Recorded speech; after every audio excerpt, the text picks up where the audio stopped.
నక్షత్రాలు ఎలా ఉన్నాయి రంగదాసు అని అంటే, తనరు చైత్ర శుద్ధ నవమి పునర్వసందోనా సరస కర్కాటకలగ్న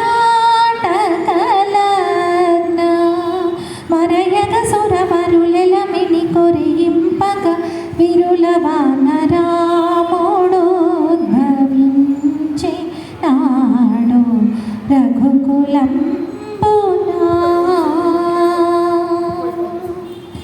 దశరథుడిస్తున్నాడు అనంటే, కలువల కాంతి వెల్గగా పుట్టాడు. తమ్ముళ్ళతో పాటు పెరిగి పెద్దవాడు అవుతూ ఉన్నాడు. కీలకి కీలకి గంగా దర్శనం చేసి పొంగిపోయారు తులసీదాస స్వామి వారు. ఇలా రాముడు పెరిగి పెద్దవాడు అవుతూ ఉంటే, పక్కన మిథిలా నగరంలో విదేహ మహారాజు జనకుడు క్షామం ఉంది అని చెప్పేసి నీటి కోసం వర్షాలు పడాలి అని చెప్పి యజ్ఞం చేయడం కోసం బంగారు నాగలితోటి భూమిని దున్నుతూ ఉంటే అద్భుతమైన పేటిక బయటపడి అందులోంచి దివ్యమైన తేజస్సులు ఉడుకుతూ అయోనిజగా ఒక బంగారు బొమ్మ లభించింది.